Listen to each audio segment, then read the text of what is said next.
Bonjour. La production écrite, l'essai, est un exercice qui fait appel à des capacités multiples. Au moment de la rédaction, je fais appel à mes acquis, à des ressources. L'acte d'écrire se prépare à l'avance. Le moment de la rédaction est un va-et-vient entre les exigences du sujet qu'on me propose et les acquis qui me permettent de mener à bien mon travail. Je mets en œuvre mes apprentissages, mon savoir-faire. Mais pour y parvenir, il faut que j'ai déjà préparé ces connaissances. Une fiche doit être alors disponible pour me permettre de mémoriser des ressources. Les ressources, cela veut dire en latin « secours ». Ce sont les outils linguistiques qui viennent à mon secours pendant la rédaction du sujet. Dans une autre vidéo intitulée « L'essai, comment améliorer ma production écrite », nous avons donné des conseils pour réussir la rédaction du sujet. Dans cette vidéo, je vais vous aider à préparer la phase de rédaction. La fiche des ressources, j'ai besoin de connaissances qui me permettent de produire un texte consistant. Ces connaissances sont d'ordre thématique, sémantique, syntaxique. Nous allons voir comment préparer ces trois types de ressources. Pour rédiger, je dois d'abord trouver des idées. Celles-ci, je les puise dans mes lectures personnelles. Les textes qui figurent dans le manuel scolaire font partie de ces lectures personnelles. Ils constituent une source d'idées. Je dois donc préparer une fiche de ressources qui contient les idées essentielles des textes relatifs à chacun des thèmes étudiés. On évitera de mentionner les titres des textes. On retiendra seulement le nom des auteurs. La conception d'une fiche thématique repose sur le résumé des idées essentielles contenues dans le texte, figurant dans le manuel scolaire. J'éviterai de recopier des phrases entières, sauf pour les utiliser comme exemple. Je les mettrai, dans ce cas, entre guillemets. Je dois reformuler les phrases en utilisant mes propres mots. Cela me permettra d'abord de les comprendre. Ensuite, cela donne une grande souplesse à mes constructions et je pourrai alors les modifier aux besoins du sujet à traiter. Je lis tous les textes qui se rapportent au thème et je rédige à fur et à mesure les idées essentielles. L'appareil pédagogique qui accompagne le texte, les rubriques « Lire et analyser » et « Lire et écrire », ainsi que le vocabulaire expliqué à la marge du texte sont des sources de connaissances inépuisables. Les idées à retenir doivent être exploitables dans d'autres sujets. Les idées relevées ont pour rôle de servir dans les exemples, mais elles peuvent aussi m'inspirer d'autres idées. Je pourrais les modifier pour les adapter au sujet à traiter. Par exemple, faire un tableau avec l'idée intéressante d'un côté, l'auteur de l'autre côté et avec une troisième colonne pour le thème. Nous allons préparer ensemble une fiche de ressources thématiques et sémantiques. Le travail consiste à lire les textes qui se trouvent dans le manuel scolaire pour en extraire les idées que je juge intéressantes. En même temps, je sélectionne le vocabulaire que je pourrais réutiliser dans ma production, notamment les mots et les expressions qui ont été expliquées en classe.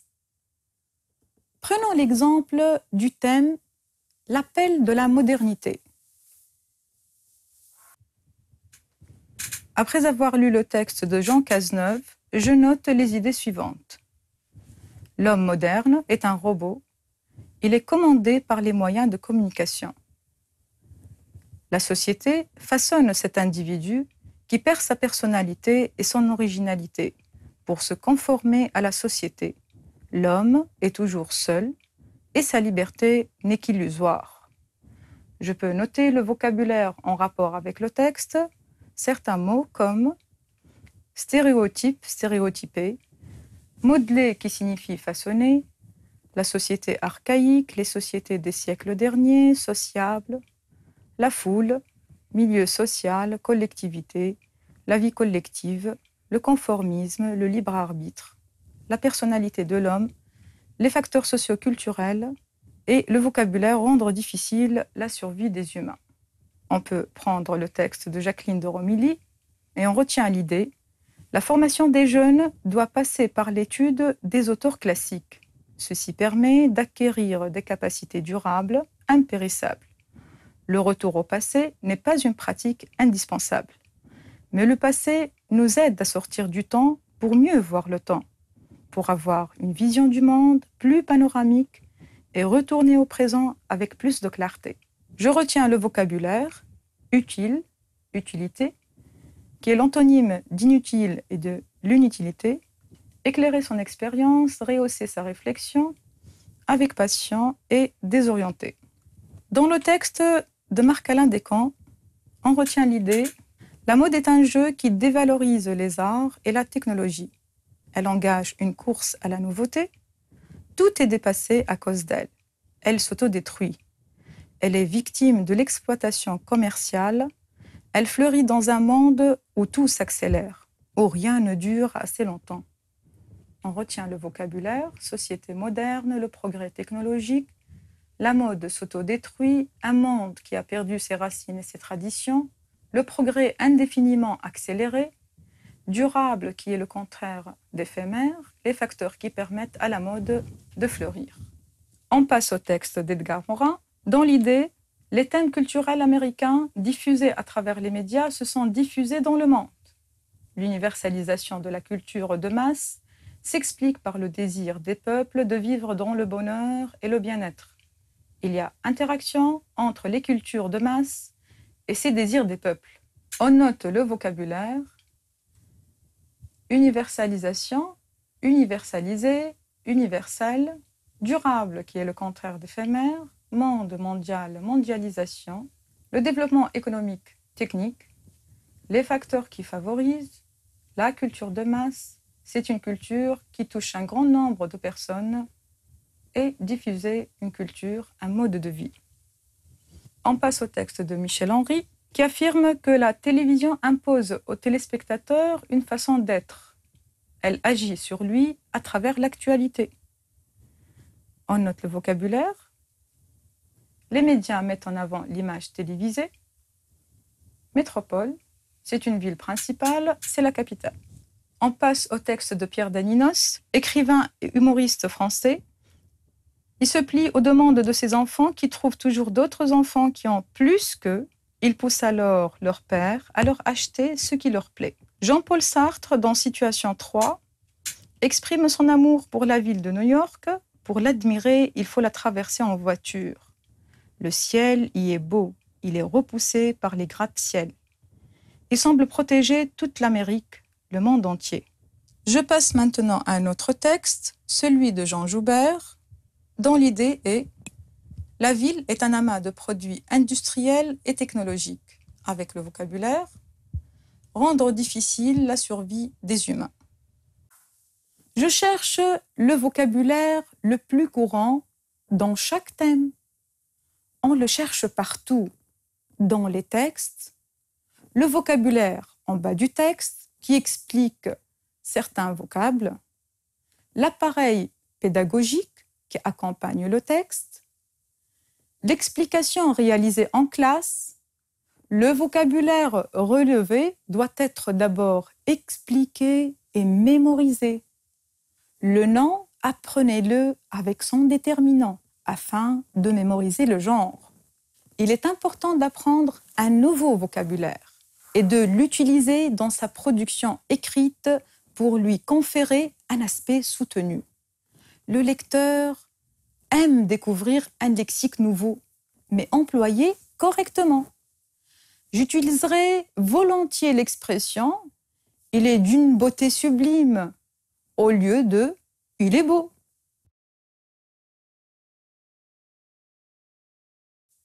je prépare une fiche dans laquelle je résume l'essentiel des faits de langue étudiés, faire le récapitulatif des faits de langue qui peuvent me servir en argumentation, notamment les rapports logiques, cause, conséquence, opposition, concession. Regardez la vidéo, ce qu'il faut savoir pour comprendre les rapports logiques. Retenez simplement qu'une fiche de ressources contient des informations thématiques, sémantiques et syntaxiques. J'apprends à développer des idées. Cependant, les idées que j'ai relevées, je risque de les oublier d'une part. D'autre part, le jour de l'examen, le temps passe vite. Je n'aurai pas assez de temps pour tout faire. Je dois donc m'entraîner à développer des idées. C'est un exercice cérébral auquel il faut habituer l'esprit. L'exercice peut se faire par écrit, mais aussi oralement. L'essentiel, c'est de prendre un temps de réflexion pour manipuler une idée. Il faut noter que l'idée de départ, celle que j'ai puisée dans mes lectures, ne constitue qu'un élément déclencheur de la réflexion.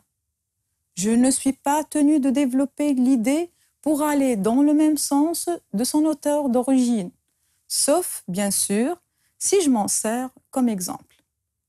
Voyons maintenant comment s'entraîner à développer une idée. On va prendre comme exemple l'idée que nous avons déjà relevée dans le texte de Jean Joubert. La ville est un amas de produits industriels et technologiques. Je développe l'idée pour exprimer une opinion qui condamne certains phénomènes de la modernité dans les villes. Les idées se succèdent dans l'esprit humain. Il faut leur donner une suite logique et établir des liens entre elles. Alors, quelques astuces pour développer certaines idées. Le point de départ, c'est toujours des mots et des groupes de mots. Le champ lexical est un outil d'analyse, mais c'est aussi un outil de production écrite. Je commence par former un champ lexical autour des mots et des expressions. Comme point de départ, je peux prendre le mot ville. Le champ lexical de la ville, grande, métropolitaine, capitale, vivre, mouvoir, dans une ville, construction, mouvement, histoire, ville touristique, ville industrielle. On peut essayer de donner une définition personnelle au mot. C'est un espace où vit une population. On y trouve des constructions, des habitations, des commerces, des locaux administratifs. On peut essayer de trouver ce qu'on peut dire d'une ville et qui soit lié au sujet. On décrit une ville, on aime ou pas une ville. Urbain, urbanisme. Pour la construction de la phrase, faire de la ville le sujet de mon idée. Donc, je commence ma phrase par ce mot pour la décrire. Faire le même exercice pour le groupe de mots produits industriels. C'est négatif, une image artificielle qui n'est pas naturelle. La ville est défigurée, c'est laid. La laideur règne. On va définir le produit industriel. C'est un produit fabriqué à partir de matières premières comme le fer, transformation en produit de consommation, machines, mécanique, robotisation. Je veillerai à exploiter le vocabulaire que je connais pour enrichir ma réflexion et à travailler la structure de la phrase en y intégrant l'effet de langue que j'ai appris. Développons cette idée en appliquant ces conseils. Je commence par l'idée maîtresse. La ville est un amas de produits industriels et technologiques. Je vais expliquer cette idée dans la phrase suivante. Pour cela, j'utilise un articulateur logique. En effet, par exemple. En effet, Elle offre un paysage désolant à cause du béton et du bitume. Je vais insister sur le résultat de la présence des métaux dans la ville. Je vais employer une subordonnée de conséquence. Donc, la ville offre un paysage désolant à cause du béton et du bitume. L'aluminium et le fer sont tellement présents qu'on oublie le vrai visage de la Terre. Je vais mentionner un autre côté de l'idée principale. J'utilise alors un articulateur logique qui servira de liaison. Par ailleurs, les produits fabriqués s'entassent sans aucune harmonie. Pour mieux convaincre, je vais employer une fausse question pour dire qu'on ne peut pas vivre dans une telle cité. Je vais ajouter à la phrase un mot de sens négatif, artificiel par exemple. Comment peut-on se plaire dans une cité où tout est artificiel? Je vais maintenant insister sur l'inefficacité des solutions qu'on essaye de trouver. Un rapport de concession peut m'aider à exprimer cette idée. Pour la relier à ce qui précède, j'emploie un articulateur logique, c'est ainsi que, qui veut dire c'est de cette façon que. C'est ainsi que la métropole est un espace invivable, bien que certains efforts soient fournis au niveau architectural et artistique. Dans la phrase suivante, je vais exprimer la conséquence d'un tel état sur l'individu. J'emploie une expression de conséquence. J'introduis aussi un mot qui n'est pas courant, dénigrer, dans le sens de ignorer. La ville moderne dénigre l'individu, si bien qu'il se transforme en robot. À partir d'une idée principale, j'ai développé d'autres pensées pour exprimer une prise de position.